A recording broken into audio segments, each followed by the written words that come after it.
Hello, j'espère que vous allez tous très bien et que vous avez impacté positivement votre semaine. Vous êtes un propriétaire ou locataire d'un espace et vous avez envie de le rendre plus harmonieux. Alors, vous faites appel à un spécialiste.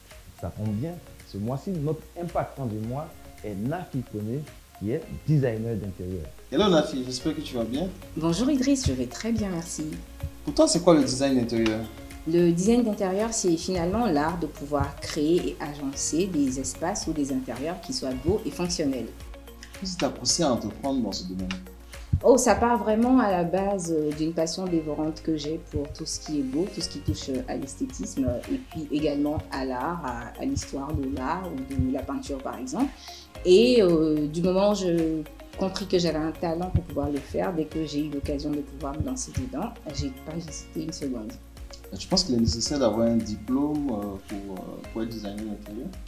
Oh, bien entendu, même si ça part avant tout d'un esprit créatif, il faut absolument pouvoir compléter toute la structuration avec une formation qui va vous apprendre à pouvoir manipuler les couleurs, les textures, les matières, agencer l'espace et puis découvrir aussi l'histoire des styles. Un exemple de formation par exemple que tu as eu à faire pour ton métier?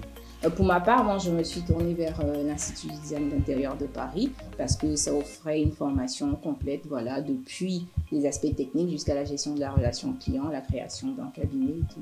Oh, c'est très intéressant. Et du coup, c'est qui tes clients en fait? C'est effectivement ça aussi la passion de ce métier parce que j'ai des clients, une clientèle en tout cas qui est très hétérogène parce qu'elle part des jeunes couples mariés à des personnes qui ont envie de passer une autre étape de leur vie ou qui ont envie de se réinventer. Ça part également, ça touche également à des entreprises, des entités qui ont envie de créer des espaces professionnels qui soient peut-être un peu plus gais, un peu plus ludiques ou un peu plus productifs. Parfait. En tant qu'entrepreneur, pour toi, quelles sont les difficultés en fait que tu rencontres aujourd'hui dans ton activité? Concernant mon activité en particulier, il s'agit surtout d'avoir le suivi dans la qualité du niveau d'exigence qu'on souhaite parce qu'on touche à du beau, on touche à des finitions et il faudrait trouver sur place des artisans qui intègrent déjà cette notion et qui sont capables de rendre le niveau d'exigence qu'on souhaite ou qu'on a envie de présenter aux clients parce qu'il s'agit finalement de pouvoir faire vivre le rêve de tout un chacun. Donc voilà plutôt les difficultés. En tant qu'entrepreneur aujourd'hui, si quelqu'un veut entreprendre en fait dans ton domaine, dans ton secteur, comment tu l'aides à éviter ces difficultés?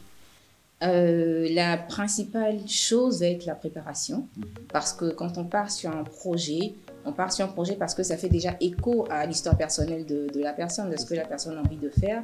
C'est un métier d'écoute. Il faut écouter énormément le client, pouvoir capter au détour de phrases ou de mots son état d'esprit. Il faut écouter, pouvoir capter ce dont le client a envie. Il faut professionnaliser son activité parce qu'il faut dérouler tout un process depuis le survey, depuis les formulaires d'entretien client, depuis la proposition des entretiens sur les différents styles, le partage d'images sur les inspirations. Avant d'aboutir à des budgets, il faut toujours envoyer une simulation au client pour être sûr ou en tout cas pour réduire au maximum le risque de déconvenue à la fin. Généralement, quels sont les conseils que tu peux donner?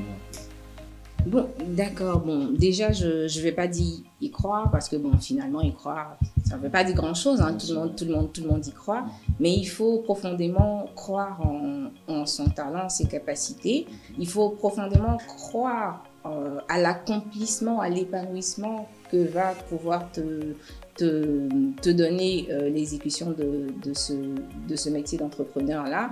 L'accomplissement, il peut être financier, il peut être aussi la plénitude morale qu'on va avoir. Il faut également professionnaliser au maximum son activité. Il faut faire les formations adéquates. Il faut bien s'entourer surtout et ne pas hésiter à demander des conseils, de s'inspirer de parcours professionnels, de parcours de vie de telle ou telle personne. Merci beaucoup Nafi. J'espère que vous avez été impacté positivement par Nafi. Merci, restez connectés. À la semaine prochaine. Au revoir. Au revoir.